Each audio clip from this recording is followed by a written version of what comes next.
Joy Tuesday, officially my favorite day of the week. Welcome back to the Seek the Joy podcast.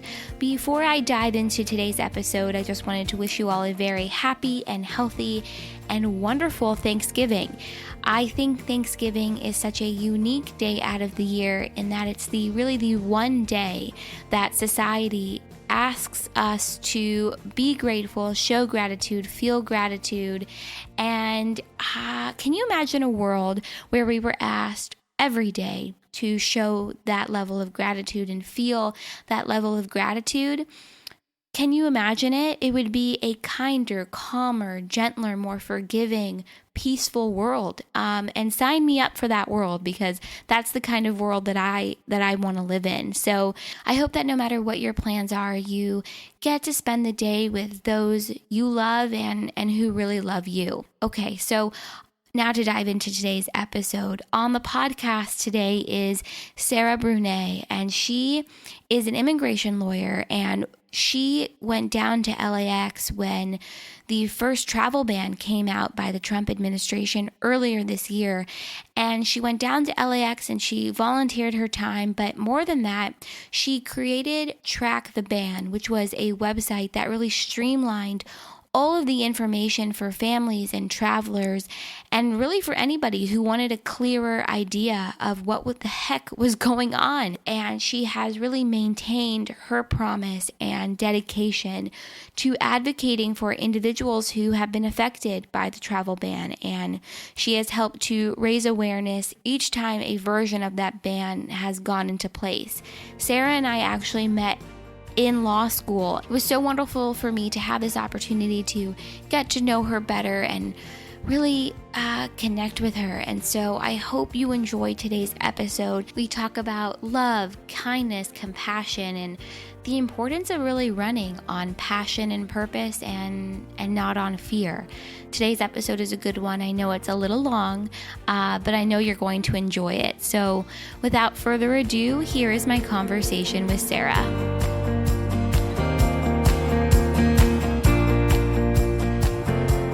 Sarah, thank you so much for being on the podcast. Well, thank you, Sydney, for having me. I'd love to start off with just having you introduce yourself. Well, so just like you, I went to law school at Pepperdine. I'm originally from France, and I am 30 years old. I have a 9-year-old son that I had while I was in law school in France. I moved to Los Angeles a few years ago, and I've settled in California, and I'm enjoying myself here. I love that. So we did meet in law school, and I just remember you were always just so kind and so ambitious. So it's so cool for me to see everything that you've done really since we've graduated from law school. So you are an immigration lawyer. And so do you feel like in some ways your own immigration experience sort of inspired you to practice law, specializing in immigration, or how did you sort of land on that specialty? Well, so what happened is because I already had a law degree from France, I was able to take the bar way sooner than finishing law school like any other law student. Yeah. So as soon as I hit 20 credit hours, I took the bar and I decided I would just see, how it would go. And I actually passed, and I wasn't done with law school.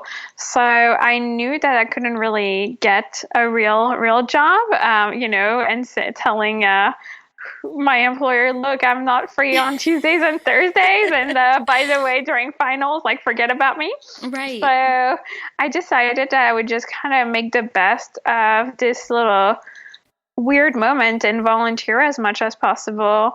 So I looked for volunteering opportunities, and being an immigrant myself, I thought it kind of made sense to start volunteering in the immigration field. And that's kind of how it started. I mean, I can't say that I had the desire to go in the immigration field prior to volunteering. And I kind of wanted to practice probably an area of the law that would be more consumer protection driven or insurance. But it's not what happened. I just fell in love with it. As soon as I volunteered, like on my first day, I made really, really special connections. I remember there was this person that I thought was another volunteer, and he happened to just be an attorney that was stopping by to say hi to some of the managing attorney from the legal clinic. And I kept asking him questions because I thought he was, there for that purpose. And I realized after a few hours that he wasn't part of the clinic. And I felt really embarrassed, but he just gave me his card, and he said that since I was so passionate, he would be happy to, answer more questions. Oh, and wow. Obviously, I had many. So I ended up training with him for a few months. Instead of going to the legal clinic, I ended up going to his office 2-3 times a week for several months and learning a lot with him. And then I graduated from law school, and I just decided that I would stay in the immigration field at least for a while. It's not like I had a master plan. It was just kind of one of these things where you're like, well, I guess I'm happy. I feel like I'm serving my purpose, so I'll keep doing this. Yeah. And yeah, so that's kind of how it happened. I mean, I think that's such a cool and interesting story, and I think it also just goes to show how valuable those volunteer experiences are, because they have the potential to totally change your direction, but also give you a clearer vision of what you're excited about and what kind of work you want to do. So I just think it's so cool how you sort of landed in this field. Yeah, I think volunteering is actually probably one of the most wonderful opportunities. People are willing to train you, and they're willing to also give you some tools to succeed and give you more responsibilities than you would ever get at a job, because they know that you're committed to this and that you're doing this with pretty much only noble aspirations. Right. Yeah. So I really do feel like volunteering is definitely a must whenever you want to get into a field. Oh, yeah, totally. Because you're doing it, because you're passionate about it and it inspires you. And so you have your own law firm now, which I think is so cool. What was that experience like, sort of just starting your own firm? Well, starting my own firm was just like, the way I started volunteering. It wasn't really something that I had planned. I was still training with the attorney, and I think it was November last year, and there was some clients that approached me to do some legal work for them. And I remember going to the attorney of the law firm, and I was like, hey, look, I have these potential clients. Are you interested? And he told me that it was a rather easy case and that I had done it several times, and which was true, and that I should just take them on my own. And so I got myself a business license and an insurance and a mailbox, and that's kind of how I got in business. I mean, same thing. It was no master plan. Yeah. We're just like, okay, well, I guess I'll just do that. And then I kept, accepting clients that I could help over time, and which grew. I just decided that I would just rent a space, and I started, You just started and you were in business. Yeah, I mean, I had been in business for a while, but I guess I was just like, all right, time to go to Target and buy a bunch of cute little office supplies.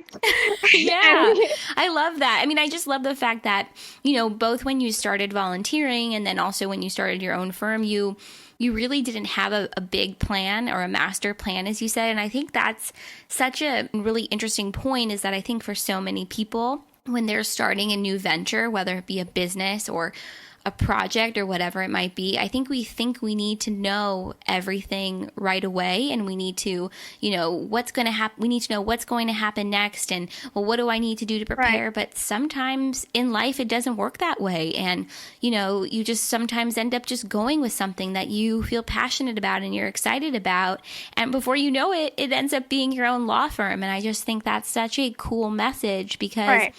I think so many people get kind of lost in the details of planning and thinking 20 steps ahead, but sometimes it's more important to stay where you are in the moment. Right. I actually totally agree. I mean, for me, I tend to not master plan anything. I feel like life is always throwing a curveball whenever you have these kind of plans. So I just decide to 100%. put in decide to put in the work. You go and you work and you dedicate yourself and you find your passion, you find your purpose, and you go 100%, and then things will work out. I just remember from what you said, I think it's very interesting because when I was pregnant with my son, I remember telling myself, what is the master plan to raise a child? And then I realized it's kind of like an everyday little steps. You just feed your baby, you bathe them, you love them, and then until the next day. And so I feel like it's kind of the same for work. You just take care of each day 100%, and then it will take you to the next step as long as you keep making these like 100%, day type of mini milestone. So I think it's kind of interesting, and that's kind of how I try to go in life. That. I understand the whole master planning. I mean, I love the idea to master plan everything in life. It just doesn't work. Yeah. It's great in theory, but not so much in practice. But I love what you said too. It's about, small steps that lead you to your bigger goal, but also giving 100% to each of those small steps. I mean, I think that's such a great point. And you talked a little bit about, what's your purpose and finding your purpose. And so do you feel like your purpose is really in helping people this way? I mean, what gets you excited about the work that you do? I think for me, immigration is a field that has so much potential to open doors for people and fulfill their dream and build families. So I think that I have found my purpose. I think it's also a field that is very difficult when things don't turn out the right way or when we feel unfair. It's actually extremely, extremely difficult to live these moments with someone, because when you take on a client, I mean, at least for myself, I wouldn't take anybody on that I wouldn't consider my friend. Mm-hmm. So I think when we have a difficult moment, it's the two of us. It's my client and myself, and I can't shut off problems, after 7 p.m. I can't shut off problems on weekends. And I think that for now, it's definitely my purpose, my mission, and my passion.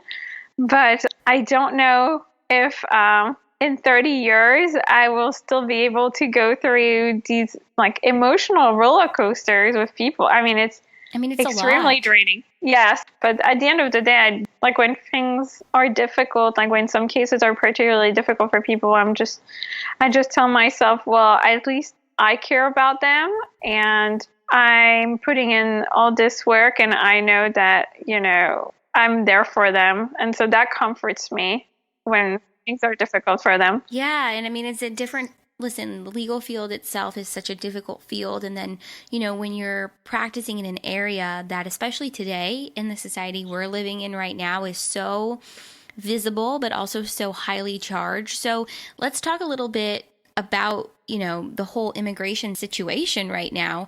You were heavily involved in advocating and helping individuals who got, I guess, for lack of a better word, caught up in the travel ban. And the first one was earlier this year. So maybe talk a little bit about your involvement and you sort of, in my opinion, at least sort of started a movement and a website and gave people a resource. Well, so that's also the same thing. It kind of just happened, without any master plan. I'm part of the reason I went and volunteered during the travel ban and really got involved was because I got notification through some immigration listserv that I'm part of, that there was a lot of issues at the airport. So I remember I had some work meetings that Saturday. I guess the travel ban hit on a Friday. And on Saturday, I was driving right by the airport. And I was like, well, I mean, at least I'll go check out what happened and, see if I can help. And then I got there and it was pure chaos. And there were a lot of attorneys and people that could interpret. And it was just a giant disaster. Yeah, to say the least. Right. And I don't know, like it really hit me emotionally, but also I don't like things that are disorganized. So for me, right away was clear that we were lacking organization. And I think there were people on the back end to provide legal relief. But there was, it was difficult for the front people to just kind of know what to do and how to process information. And it was just kind of super chaotic. Just kind of a mess. Yeah. Right. And then you were dealing with protesters that were, trying to enter the airport and create chaos and get the attorneys kicked out. And so it was just kind of difficult. But I mean, that first night was, I would say, the most challenging. And then you make connections. Like I remember I met someone that was waiting for his friend, and we made we started talking that night, that Saturday night, and then that person was held for more than 24 hours. So I went and slept for a few hours at my home, and then when I returned the next morning, he was still there.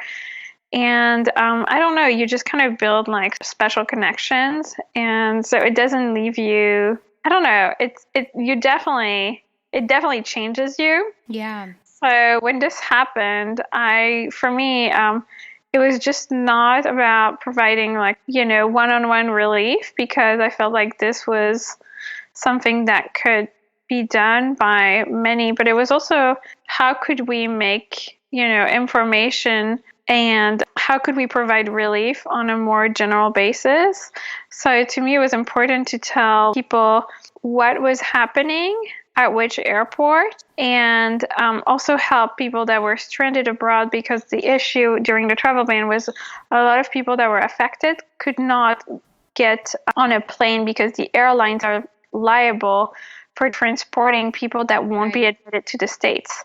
So we only saw so much chaos at the airport in America, but that was like a very small fraction of the people that even got a chance to travel. So for me, it was also about, caring for the people that we don't see, and not just, the people that make noise or. Right. So yeah. So I think that's kind of how it started. It was, making sure that everybody's need was met. Probably not, but, at least we thought about everybody. Yeah. So I guess to give people who maybe were or aren't familiar with, what you created, you basically created a website that, had sort of funneled all of the most important information and gave people an idea of what the current status of the ban was, what countries were on that list, what that meant for travelers. And so you really did take a very chaotic situation and sort of, organize it and gave people the most important information. And right. I remember I saw you on the news and I sent you a picture like, Sarah, oh my gosh, it's you. I mean, it was just so cool to see from an outsider's perspective, sort of your passion come to life. And you weren't, you were part of a group of lawyers, obviously, who had went down to LAX, and we were super instrumental in offering, free legal help. And you were making those connections and really helping, people during that first initial ban back in January. And then I'm pretty sure, but you did go back and help as the bans continued to evolve. Right. So what I would say about the website is it wasn't just some kind of, information, like the most important information, right. But it was also the recommendation of the day. Where could you travel from? Because it was changing so rapidly. It was. So the idea was really to create a green route to tell people, okay, leave from that airport in Europe and land at that airport in the States. So that was definitely the big thing, and also provide them with some kind of legal packet that would shift the liability from the airline who would dare to transport you, if I could say, from the airline to the end, to the end passenger. So it was kind of giving them some tools to kind of have some leverage to even attempt to travel. So that's kind of what it was. And then, I actually volunteered throughout, about 10 days. I think the TRO was just a week after I started volunteering. Yeah. So for the full travel ban, I was there. And then I went back for travel ban 2. And but it wasn't chaotic. I mean, there was, I would say, for people to go through different inspection, which is what most people, that when people were saying that people were detained, most of the time we were just going through different inspections. So having people go through different inspection, which is when you don't pass the first inspection, when you try to enter the United States and then you're referred to another room, that's something that is ongoing. So when you go and volunteer, or for like when I volunteered, travel ban 2, then that's what you encounter, people just going through a different inspection and talking to their family and why are these people, not coming out. And so there wasn't really much activity, at least at LAX. Yeah, but at the same time, I mean, it had to be really hectic, at least during the first travel ban. And I think, the information that you provided on the site, you really streamlined the info. And I remember seeing things just about, I don't know, it was like, these people have the green light, the orange light, the red light. I mean, it was really giving people a really clear-cut explanation of what was going on, because I think for so many of us, especially those of us who are unfamiliar with immigration practices and what's involved in legally, coming to another country, or in this case, coming to the United States, for so many of us, it was a real education in sort of what's involved. So to have such a resource, as Track the Ban and what you created, I mean, I imagine it must have really impacted a lot of families. And so when you were at the airport, when you were at LAX, I mean, what was that sort of exchange like with families? Did you feel like, okay, like I'm really here and I'm doing the right thing? Did it sort of reignite, your purpose for what you do? The purpose kind of came as I went there. For me, same thing. I just don't have a master plan. I just see a need and I'm like, okay, I see the final product. Now it's going to be about execution. How do we provide, general relief when we know that I see people in need and I know that there are more people in need. So, I mean, meeting people at the airport, I can't say was fueling me anymore, because I just was already kind of fully conscious that there was a need. And what I would say about volunteering and meeting people is that it gives you a different perspective in life, and it gives you a different perspective about, what is it that you want to do when you grow up. You realize that, especially, you could just spend, your day sitting behind a desk, getting your paycheck, and pretty much having no more interaction with the world and just kind of like being in your bubble, and feeling maybe fulfilled. But I think when you realize that there's so much more to attend in the world, then it just becomes really difficult to just accept like a grown-up job. No, I mean, I understand that completely. I think your point about perspective is so spot on. I think the more you're out in the world and you experience different things and different people and different situations, it helps to provide you with a different perspective, and you can really, I don't know, in some ways I think it gives you a different perspective on your own life, but also on what other people are going through. And then the other point you made about, wanting to do more than just sit behind a desk. And I relate to that so much, in the sense that I went to law school because I wanted to do something and make a difference. And over time, my goals and what I felt aligned with my purpose really dramatically shifted. I went from thinking I was going to work at the district attorney's office to deciding, oh my gosh, it's climate change and the environment, and really wanting to change, the future of our entire planet. And that's really what I'm really strongly passionate about. But I don't want to just sit behind a desk, I don't want to just, be the person who's behind the desk and has no interaction with the real world. And I think that's just such a good point, because once you're out there and you're really doing and you're involved, I think it makes sitting behind the desk, like you said, even harder. And so it's about knowing, what excites you and then continuing to do more of that. Right. I feel like, for instance, I'm so excited for you to see that, like, you're putting yourself out there and you're making a difference. And like, just for instance, like you're doing podcasts and all these things, because I know that of all the people we know, there's probably 80% of people that want to do more, but there's just this small fraction that is going to decide, all right, I'm going to go and do more. And one thing that I think is wonderful in life is if you really take that extra, step, it takes you so far. You can do 100% of the job and, it will pay off like it should. But if you do 105, you maximize your time investment. Yeah. So much more than just the extra 5% that you put in. And like, for me to see people like you that are willing to just go do their job, but to put in that 5%, 10%, whatever you're willing to put on, then I know that you are in fact changing the world and that you're in fact really impacting people, because there are so few that are going to take that leadership role and decide to push themselves a little further.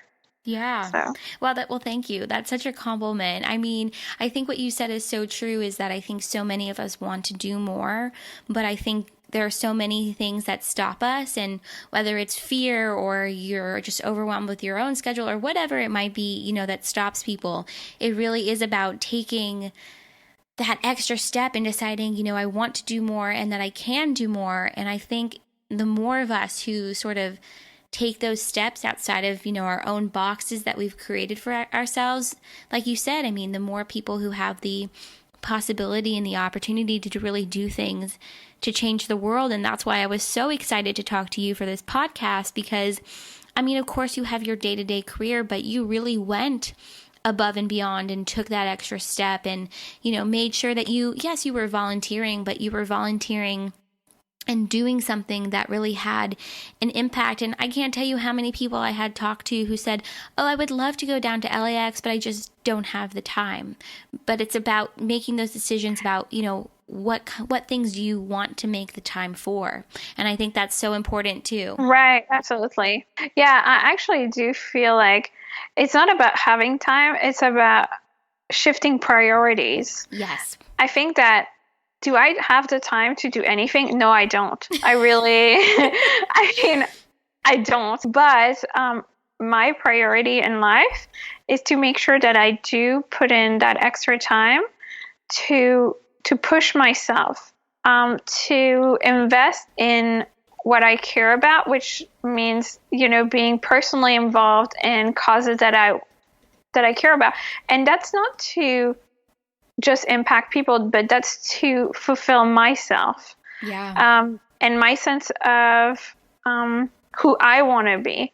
Do I want to walk in my shoes 10 years from now, just going through, my daily life without ever putting in extra effort? No, I don't. And so I'll just have to sleep less, eat a little bit more chips. And, nothing is ideal, and it's all about priorities. And I've decided to prioritize this area of my life. I mean, to some people that might not work. I think at the end of the day, it's finding the right balance. Yeah. And I love running on this, emotional adrenaline of feeling like, these people need me and I can give them something that they need. Everything you just said, I agree with, and is just so spot on. It's, about fulfilling yourself and filling yourself up and doing things that you're passionate about. And yeah, I mean, you want to be able to look back 10 years from now and say, did I do everything that I could, or that I was passionate about, or that would help me feel fulfilled and help me stay aligned with my purpose? And I just think all of that is just so important. And I love your comment about running on emotional adrenaline, because I feel that way too. It's once you get started and you sort of start building that momentum for yourself in whatever it might be in your life that you're passionate about. Once you start embarking on that journey, you sort of get a high from it. You sort of, I can't describe it, but I think you know what I'm talking about. It's Absolutely. this energy that runs through your body, and you know you're doing the right thing, and you know you're doing what you're supposed to be doing, and you crave that feeling, and you want to keep doing more. And that's what I think is so special about being alive right now and being part of, you know, the dynamic on the planet, is that so many of us have the opportunity to step into that feeling, and it's just about finding it. And I just love what you said. I just think it's so spot on. Right. And I also, you know, at some moments of my life, like I come at a crossroad and I'm like, am I doing the right thing? Because obviously, whenever you put yourself out there, you also run the risk of hurting yourself or hurting your others, whatever that might mean. And I just remember one day I was just kind of contemplating this, and I told myself, I want to be running on passion and not on fear. So even if something might, you know, I mean, I obviously take risks into consideration, but, you know, if at the end of the day, it's okay to take the risk because I was running on passion and I was running on purpose, I'm willing to take some risks. So for me, I rather put myself out there, do a few things that I might regret. I mean, not too bad, hopefully, but, you know, I mean, put myself out there. Maybe I'll write some articles that in 5 years I won't love, or maybe I'll just, you know, say something to a media outlet that maybe it wasn't the best thing I could have said for myself. But I rather just put myself out there and make sure that at the end of the day, I was running on passion and I wasn't trying to suppress who I am because I'm worried of repercussions. So I just love everything you just said, because it's almost as if you took the words out of my mouth. Running on passion and purpose and not fear, and not suppressing who you really are, because I think in life you have to take risks. If not, you're living sort of in a controlled bubble, and if anything, you're not going to feel fulfilled and you're not going to be enjoying your life. And with taking those risks, you know, there's a lot of lessons that you learn. I mean, if you don't step outside your comfort zone, there is no opportunity for growth. And if you don't take those risks, you may never know that, you know, oh gosh, I shouldn't say that again to the press in the future. Or, you know, okay, maybe I need to not, you know, take that course again next time. I think you learn so much. And what you said about anytime you sort of put yourself out there, you do run the risk of, you know, you never know what you're going to face, either rejection or acceptance, or, you know, support, or, you know, people who are like, oh no, I don't want to be a part of this. I mean, anytime you put yourself out there, you do run sort of any kind of risk of, like you said, hurting yourself or hurting others. And not to say it would be something super catastrophic, but even on a smaller scale, I mean, every action comes with, you know, some sort of repercussion, whether it's positive or negative. And I think what you said is just so spot on. So, you know, talking about taking risks and really putting yourself out there, how do you stay true to yourself, you know, amidst doing all of that? I try not to compromise on what, you know, like my moral, and I try to also not compromise on my intuition, because something can, you know, look all good, but when I just don't feel something, you know, I just don't go for it. That's kind of how I try to stay true to myself. One thing is also to be humble. I've done nothing. I know nothing, and I am here to learn. And I think that, to me, it's important to realize, if you're humble, you're always going to get more from a situation. Yeah, no, I agree. The more you come from a space of humility and being humble, I think it gives you more room and more space to really learn. And, you know, you can have all the education in the world, or you can have all of the money in the world, or all of the connections in the world, but that doesn't mean anything, because at the end of the day, we're all still learning. And I think that's so important. And what you said about trusting your intuition, I think, when something doesn't feel right, it's important to to really take a look at that and, decide how you're going to act based on how something feels for you. I think so many people just sort of act, not recklessly, but they just act without even thinking. And then oftentimes, it doesn't always have the best results. So relying on your intuition is so important. Yeah, we rarely regret listening to our intuition. It's so true. Do you feel like the emphasis on remaining humble in your life, do you think that's really in part what helps you stay so grounded?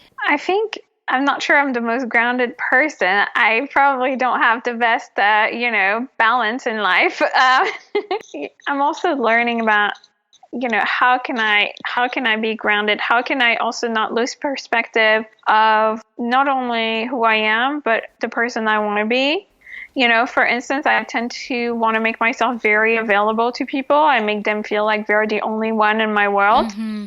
But I also, sometimes I also come back from it and I'm realizing like, this doesn't fully work all the time. Yeah. And while, in a state of emergency, sure, you are the only person in the whole world. I will take care of you.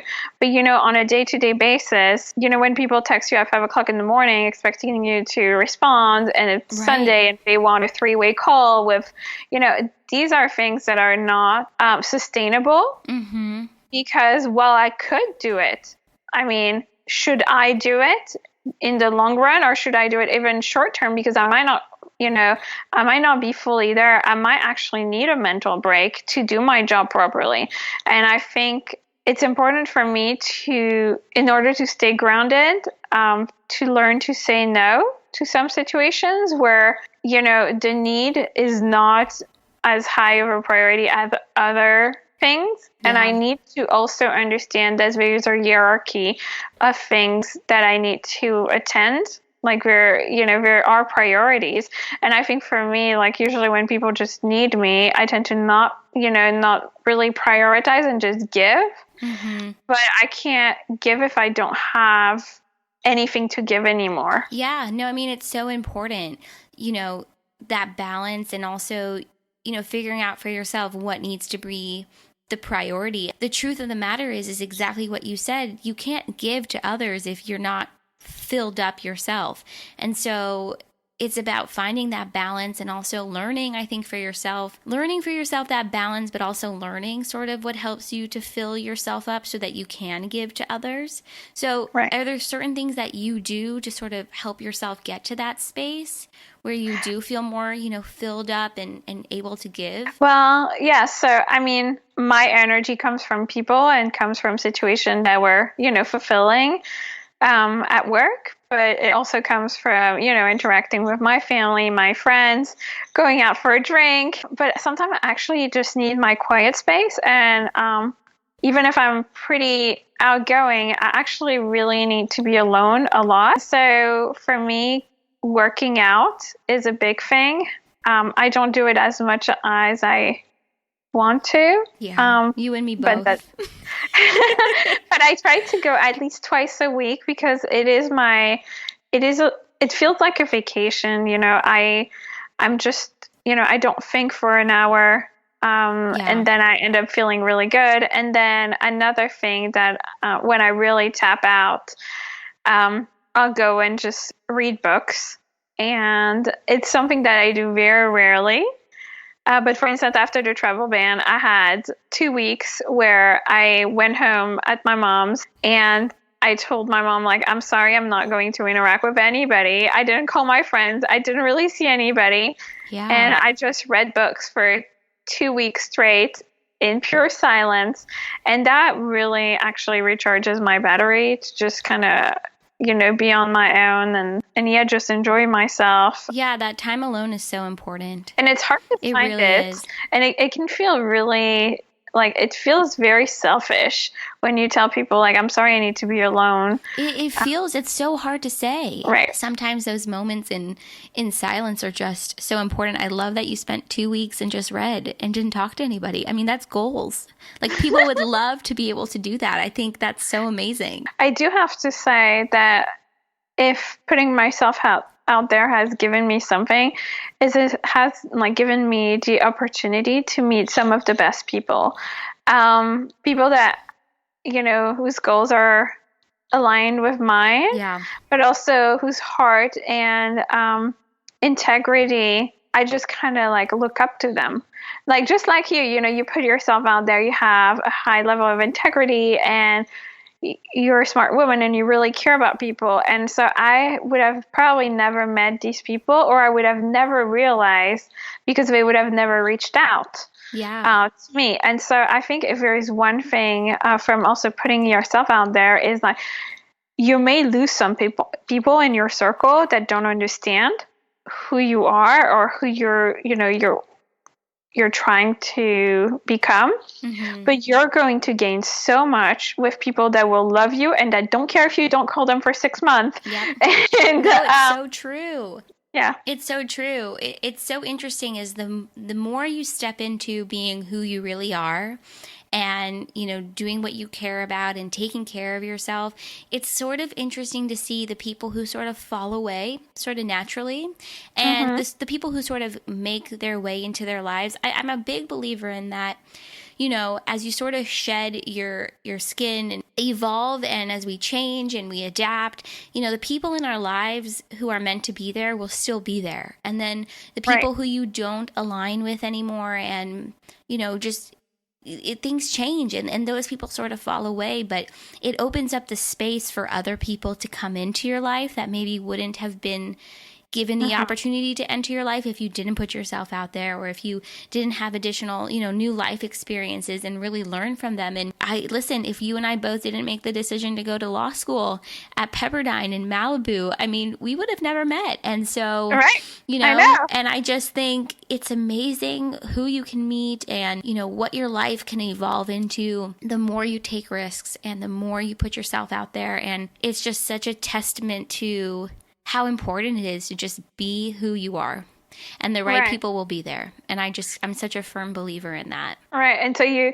don't have to fear losing people. You just, you can run on passion and just wait for the right people to come in, because they are absolutely, there. You will find these people that probably some of the best people that you can actually really rely on. And, but also there is no need to expect too much. That's one so thing. True too. You just kind of take it as it goes and expect very little, and then usually you get a lot. Yeah, I'm a big believer in give as much as you want to give, but give without expectation. So for someone who is listening to this podcast and really wants to make a difference and use their passion, and maybe it's their education, the way that you have to really make a difference in this world, what would be your biggest piece of advice? I would say seize opportunities. Same thing, you don't need a master plan. I always tell people, like, you don't have to even find like a nonprofit to go volunteer. There are so many opportunities to make small changes. Don't wait, or actually don't even look for any kind of recognition. Just do what you can. Don't turn your head when it's convenient. And that would be my biggest thing. It's don't master plan anything, but when someone needs you and you can do this, just do it. Yeah, I love it. Just do it. And look for the areas where you can make those small changes. I think so many people get hung up on whether or not they're going to be able to make the big grand difference, know, and the truth is look for the small things and the areas that maybe are underserved or need our attention and need our support. Well, it's like one big thing is, like, to me, I don't understand why people, go to the gym and you see like all these like tough guy going to the grocery store and with like big muscles, and then they see like this poor little frail lady trying to put stuff in her car, and they're just right next to her and they're not doing anything. What is that about? Right. And so it's the same thing. Like, they've built their big muscles for what purpose? So if you go to law school and you have all this knowledge, and then you see this person that you could maybe help, even if it's not fully legal, but at least you have some kind of background education on how to really grasp, some kind of concept. Totally. Then put it to work. And if you go to law school and also go work out, then put both to work. I love it. Yes. Oh, I'm so on board with this. I think you're so right. It's don't put your qualities and the parts about you that make you the best about who you are, whether it's your strength or your intelligence or your kindness or your compassion, don't put it to waste, Right. Keep your eyes open for opportunities to help. Like, even if it's not that convenient, but it might take you 20 extra seconds in your walk to your car, but you've made such a big difference. Oh, totally. I mean, my grandparents are, well, two of them are 90 and 87, and I'm happy to do it, but with helping them, at the market with their groceries. And it's amazing the people, I'll go and pick them up sometimes, and it's amazing the people who just watch this 90-year-old man, trying to, get his groceries together, and nobody offers to help. And so it's always so shocking to me, but it always pushes me to want to be that person and to make sure that I'm that person. And I think you are definitely that person with everything that you've done and that I know you will continue to do. Well, I hope, because then I would really hate myself. And I also hope that one big thing is not that I don't change, but that I keep my eyes opened, that I don't become so focused on myself that I don't see others like needing me. Yeah. No, I agree with that. I mean, it's keeping your eyes open and being there for those who need you, whether it's family, friends, clients, people that I don't know, people that you don't know, strangers at LAX. I mean, it's so important to just make sure that, it's important to focus on yourself, but also to focus on the bigger picture and what's really where the needs are. So I'm going to ask you the question I ask every person that comes on my podcast. What is your biggest dream? I don't know. I'm not sure I have one. I think to not regret anything. And I can look back at my life. I can say I didn't regret anything. Not to live your life with any regrets, to just continue to ride that wave of passion and purpose and not live with regrets. I feel like we're giving so much time in life, and it's our opportunity to invest it in not just making a difference, but giving people, just making the world sustainable. Yeah. I don't think we have to change everything, but we can make it in a way where we're more sustainable. Mm-hmm. And so I'm hoping that will be. That's a huge goal of mine. I mean, I know. My website is sustainablesydney.org. I'm plugging myself. So yeah, I'm right there with you. It's so important. And we want to make sure we have a planet and an earth and an ecosystem and an environment and a country and a world that's here for future generations, and we've got to make our lives more sustainable in every aspect. Right. And it's just, I'm right there with you 100%. Yeah, giving a little bit more than I get. That was my biggest dream. Yeah. If anyone wants to find more information about you and the work that you're doing, where's the best place to find you? So I do have a website, which is my last name, Brunet, BRUNET-immigration.com. And I'm also the co-chair for the Immigration Committee for the American Bar Association in the Young Lawyer Division. So if you look up for some ABA kind of news, I might be putting out some articles. Well, Sarah, I love this conversation. This was so insightful, and I'm just so thankful that you were able to come on the podcast and, hearing more about your work and how you got involved with everything that was going on this year with the new administration and the travel bans, and I know you're making a real impact, and so I just appreciate you so much coming on and talking about it. Thank you so much.